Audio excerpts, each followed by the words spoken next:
আমি আজকে কথা বলবো ইনকাম ট্যাক্সের রিটার্ন জমা কেন একজন ইনকাম ট্যাক্স লয়ার বা আয়কর আইনজীবী বা ইনকাম ট্যাক্স প্র্যাকটিশনার অথবা একজন প্রফেশনাল ইনকাম ট্যাক্স প্র্যাকটিশনার যিনি হতে পারেন একজন আইটিপি অথবা কর আইনজীবী অথবা চার্টার্ড অ্যাকাউন্ট্যান্ট অথবা কস্ট ম্যানেজমেন্ট অ্যাকাউন্ট্যান্ট এই রকমের একজন প্রফেশনাল বডি, তাকে দিয়ে কেন আপনি একটি আয়কর রিটার্ন জমা দেবেন। 1 জুলাই 2025 থেকে শুরু করে আজ 24শে নভেম্বর চলছে। ইতিমধ্যে আপনারা অনেকে জানেন যে ট্যাক্সের সময়টা, রিটার্ন জমা দেওয়ার সময়টা 31শে ডিসেম্বর করা হয়েছে। আমাদের সেইভাবে একটু নিঃশ্বাস ছাড়ার সুযোগ পেলাম। যাই হোক, আসল কথা আসি, এই চলতি বছর, গত বছর আপনারা জানেন যে অনলাইনে কিছু কিছু রিটার্ন জমা দেওয়া বাধ্যতা করা হয়, বিশেষ করে মাল্টি ন্যাশনাল কোম্পানি এবং সরকারি কর্মকর্তা কর্মচারীদের। কিন্তু এবছর সার্বজনীনভাবে সবার জন্য রিটার্ন জমা অনলাইনে দিতে বাধ্য করা হয়েছে। শুধু 65 বছরের ঊর্ধ্বে সিনিয়র সিটিজেন বা বয়স্ক ব্যক্তিরা এবং যাদের মোবাইল জনিত সমস্যার কারণে ওটিপি যায় না, এই সমস্যার সমাধান যেহেতু করা যাবে না, এই যে রিটার্নগুলো বা এই ব্যক্তিদের রিটার্নগুলো মূলত রেঞ্জের বা যুগ্ম কর কমিশনারের অনুমতি সাপেক্ষে ডেপুটি কমিশনার অফ ট্যাক্সেস বা ডিসিটি এটা গ্রহণ করবেন। এই হলো মূলত এই বছরের কমপ্লেক্সিটি বা জটিলতা বা ইনকাম ট্যাক্সের নতুন একটা যুগের আবির্ভাব বা যুগ পরিবর্তনের সাথে তাল মিলিয়ে চলার নতুন একটা সিস্টেম। আমরা যদি ইনকাম ট্যাক্সের দিকে তাকাই তাহলে দেখতে পাই ইনকাম ট্যাক্স একটা জটিল এবং পরিবর্তনশীল আইন, যেটা পরিবর্তন হয় প্রতিনিয়ত। প্রতি বছর অর্থ আইনের পরিবর্তনের সাথে সাথে ইনকাম ট্যাক্সের পরিবর্ধন, পরিমার্জন, বিয়োজন করা হয়। বিধায় যারা এটা প্র্যাকটিস করেন তারা প্রতিনিয়ত এটাতে আপডেট হন। যদি আপডেট না হতে পারেন তাহলে মূলত ইনকাম ট্যাক্সটাকে প্রফেশনালি নেওয়া বেশ টাফ হয়ে যায়। আমি এই ভিডিওটা খুব বেশি লম্বা করব না, খুবই সংক্ষেপে যদি বলি তাহলে বলবো, আপনি একজন আয়কর আইনজীবী দিয়ে বা একজন ট্যাক্স এক্সপার্ট দিয়ে শুধুমাত্র আপনার নিজের স্বার্থে আপনি ইনকাম ট্যাক্স ফাইল ওপেন করবেন এবং তার সুপারভাইজে আপনি যদি টাকাওয়ালা লোক হন, আপনার যদি গাড়ি থাকে, বাড়ি থাকে, আপনার যদি সম্পদ থাকে, তাহলে আপনাকে অবশ্যই একজন প্রফেশনাল ইনকাম ট্যাক্স প্র্যাকটিশনার বা আয়কর আইনজীবী বা চার্টার্ড অ্যাকাউন্ট্যান্ট বা কস্ট ম্যানেজমেন্ট অ্যাকাউন্ট্যান্ট, যারা ইনকাম ট্যাক্স ভালো বোঝেন বা প্র্যাকটিস করেন, তাদের মাধ্যমে আপনার রিটার্ন জমা দেওয়া শ্রেয়। কেন শ্রেয়? আমি আজকে এই মুহূর্তে আমি একটা রিটার্নের কাজ করলাম, যে রিটার্নে ওনার 7.5 লাখ টাকা ট্যাক্সেবল ইনকাম আসছে, যেখানে মূলত 35,000 সামথিং টাকা ওনার মূলত টোটাল ট্যাক্স আসছে। এটা হচ্ছে একটা স্যালারি ফাইল বা বেতনভুক্ত কর্মকর্তা। উনি একজন ইঞ্জিনিয়ার। উনি ওই যে কক্সবাজার রেলের আওতায় উনি জব করেন, ইঞ্জিনিয়ার। তো যাই হোক, উনি ফার্স্ট ফাইল উনি আমার কাছে আসছেন, একটা কারো রেফারেন্সে আসছেন, এবং তাদের কাছে আমার গুডউইল ভালো বিধায় উনি এইভাবে আমার কাছে আসছেন। তো এখানে এই ফাইলটা আমরা যেটা আপনাদেরকে বোঝাচ্ছি তা হচ্ছে, ফাইলটায় উনি যদি সঞ্চয়পত্র কিনতেন, ডিপিএস করতেন, বা এই জাতীয় অ্যাডমিজেবল ইনভেস্টমেন্ট যদি উনি আগে থেকে করতেন, তাহলে উনি রিবেট পেতেন। ওনাকে এতগুলো টাকা ট্যাক্স, 35,000 টাকা প্লাস ট্যাক্স দিতে হতো না।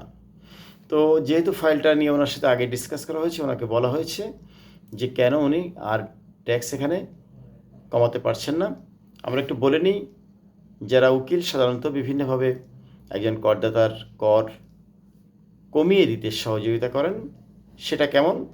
আইন অনুযায়ী, যুক্তিসঙ্গতভাবে আইন অনুযায়ী ট্যাক্স কম দেওয়া বৈধ, কর ফাঁকি দেওয়া অবৈধ। এটা কিন্তু আইনের ভিতর থেকে করা হয়। যেমন আমাকে ওনার সাথে ডিসকাস করার সময় বিভিন্নভাবে আমাকে যারা আশেপাশে ছিলেন তারা বলছেন, দেখেন ওনাকে কোনো কায়দায় কৌশলে ট্যাক্সটা কমিয়ে দেওয়া যায় কিনা। তখন আমি বললাম যে না, ওনার তো আসলে বেতন ঢোকে ব্যাংকে, এবং উনি যে স্মার্ট জব করেন রেলের আওতায় একটা প্রজেক্টে, এখানে চাইনিজ কোম্পানি, উনি চাইলেই এখানে ফাঁকি দিতে পারবেন না। তো স্বাভাবিকভাবে ওনার অ্যাকচুয়াল ট্যাক্সটা এখানে শো করা হয়েছে। কিন্তু যদি তিনি আগে থেকে একটা ডিপিএস করতেন, একটা সঞ্চয়পত্র কিনে রাখতেন, তাহলে তিনি এই রিবেট নিয়ে ট্যাক্সটা কম দিতে পারতেন। যেহেতু এই বছরের কাজটা শেষ হয়ে গেল, আমি তাকে একটা রাত বেশি তাকে একটা রেকর্ডেড মেসেজ দিয়ে রাখলাম যে আগামীকালকে আপনি আমার সাথে আগামী বছর অর্থাৎ 26-27 অ্যাসেসমেন্ট ইয়ারে কীভাবে রিটার্ন সাবমিট করবেন তার জন্য এখনই আপনাকে পরিকল্পনা করতে হবে, যদি আপনি ট্যাক্স কম দিতে চান। নইলে আপনি স্বাভাবিকভাবে আপনার ট্যাক্সের পরিমাণ আরও বেশি আসবে, কারণ হচ্ছে যে আগামী বছর আপনার বেতন হয়তো আরও বেড়ে যাবে। এর সাথে আর যেটা বললাম তা হচ্ছে, যেহেতু উনি ফার্স্ট রিটার্ন জমা দিলেন, ওনার ফাইলে টাকা দরকার। উনি শুধুমাত্র এই বছর রিটার্ন না, ওনার হোল লাইফ সেভিংস বা কীভাবে ওনার সমস্ত পূর্বের যে ওয়েলথ বা সম্পদ আনা যায়, এগুলো দিয়ে সুন্দর করে ওনাকে ফাইলটা প্রফেশনালি আমি রেডি করে দিলাম। কিন্তু উনি যদি নিজে নিজে এটা করতে চাইতেন, উনি কিন্তু এই কাজটা করতে পারতেন না। আমাকে একটা প্রফেশনাল ফি উনি দেওয়ার জন্য আমি কিন্তু ওনার পক্ষে আইনগতভাবে ওনার কাজটা করে দিলাম। তাহলে যখন আপনি একটা ইনকাম ট্যাক্সের ফাইল জমা দিতে যাচ্ছেন, সেটা কি হচ্ছে, সেটা কিন্তু একটা আপনার সারা জীবনের একটা পরিকল্পনা। আপনি অতীতে কীভাবে টাকা পয়সা লেনদেন করছেন, ভবিষ্যতে কীভাবে করবেন, বা ভবিষ্যতে আপনি ব্যবসা বাণিজ্যে কীভাবে বিনিয়োগ করবেন, বা কোনো সম্পদ কিনবেন, কোথায় টাকা পাবেন, মানে ফান্ড কোথায় পাবেন। আপনার যদি ট্যাক্স দেওয়া টাকা থাকে বা হোয়াইট করে থাকে, তাহলে আপনার কী সুবিধা হবে, বা আপনার যদি ব্ল্যাক মানি থেকে থাকে সেগুলো কীভাবে হোয়াইট করবেন, কীভাবে সম্পদগুলো আপনার ফাইলে ঢুকাবেন, সরকারকে কর দিবেন, আবার নিজেও সেভ হবেন, অর্থাৎ রিবেট নিয়ে ট্যাক্স কম দিবেন। এই যে সামগ্রিক যে পরিকল্পনা, এটাই হচ্ছে মূলত একজন লয়ারের দায়িত্ব, ক্লায়েন্টকে বোঝানো। আমি একটা কেস স্টাডি বললাম, আমি এখানে মূলত 3টে কেস স্টাডি বলবো। আরেকটা কেস স্টাডি হচ্ছে ব্যবসায়িক ফাইল। এই ফাইলটায় তিনি মোটামুটি 5 থেকে 6, 7, 10, 11, 12 এই রকমের ট্যাক্স দিয়ে থাকেন। একজন দোকানদার, কিন্তু ওনার দোকানটা বড়।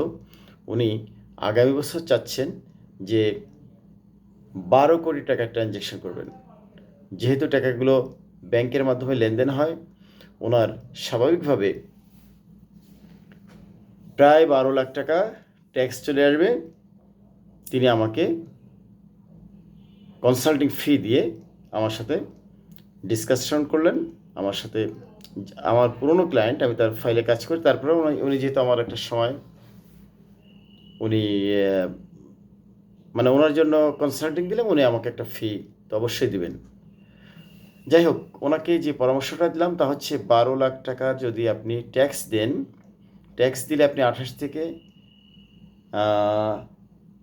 প্রায় 60 লাখ টাকার মতো ওনার গ্রস মার্জিন থাকবে। সেখান থেকে 30-35 লাখ টাকার মতো ওনার সব বাদ দেওয়ার পরেও ব্যবসা হবে। তাহলে উনি কেন 12 লাখ টাকা ট্যাক্স দিতে যাবেন না?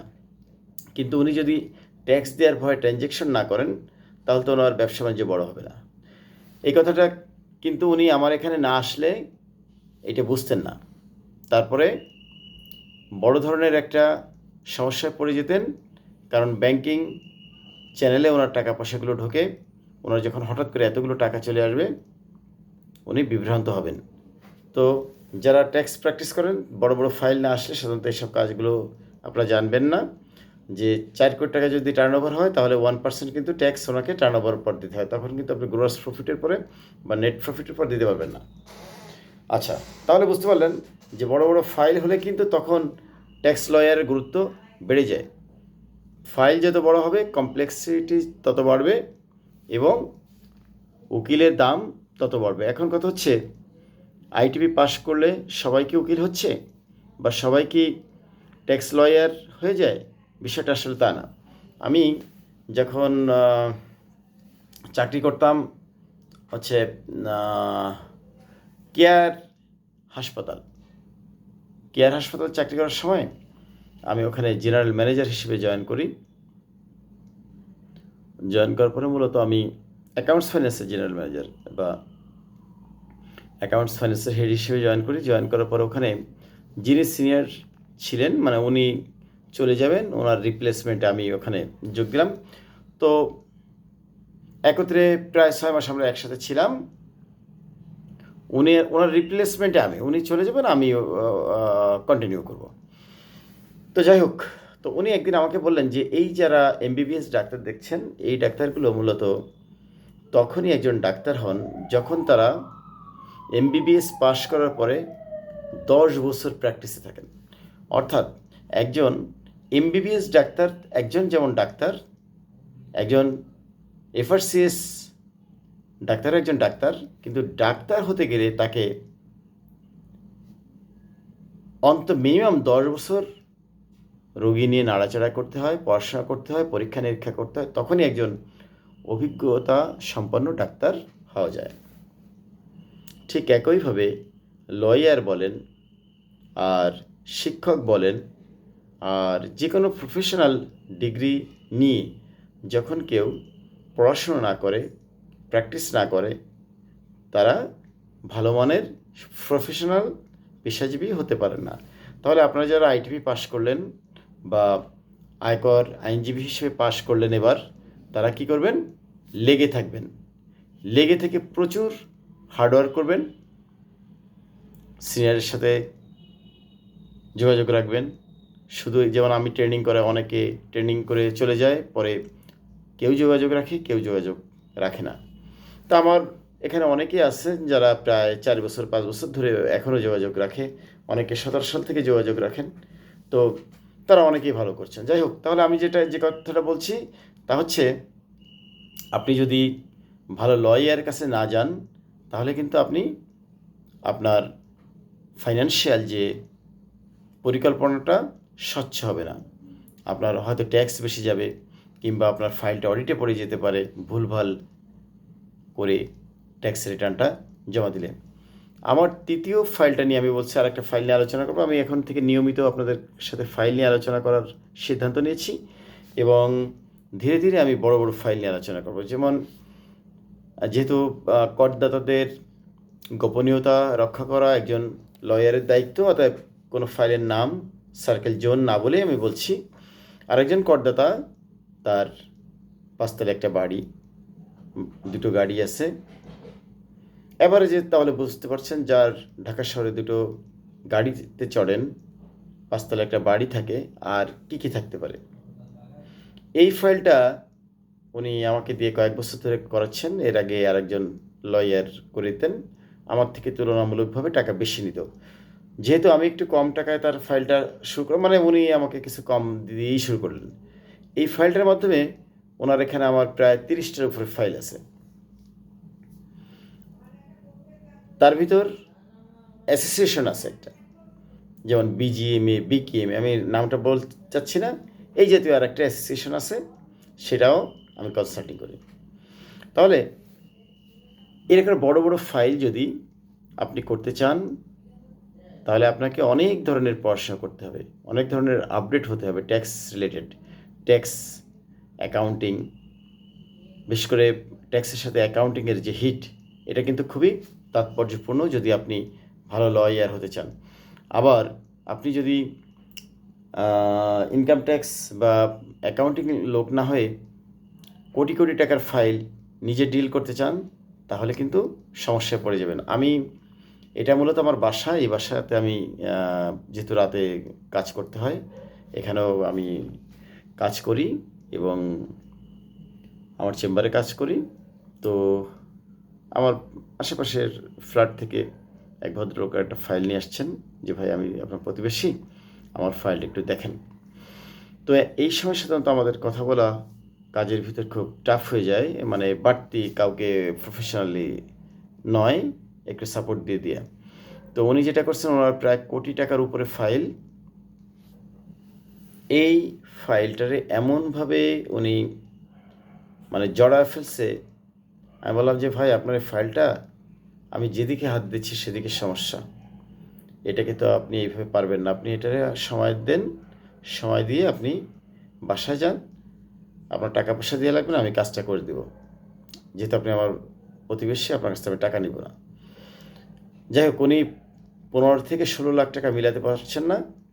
তাহলে 15 থেকে 16 লাখ টাকা যদি একটা ফাইলে না মিলাতে পারেন, আমরা যেখানে 1 টাকা এদিক ওদিক হলে ফাইলটাকে আমরা না মিলিয়ে উঠি না, কোনো লয়ার 1 টাকা ভেরিয়েন্স যদি হয়, সেই ফাইলটাকে ধরে নেবে যে এই ফাইলটা মেলেনি, তো মেলেনি, এই ফাইলটা সম্পূর্ণ মিলতে হবে, কোথাও 1 টাকা 19-20 হবে না।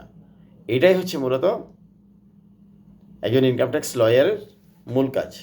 কিন্তু সেখানে 15 থেকে 16 লাখ টাকা মিসম্যাচ করে ফেলছে।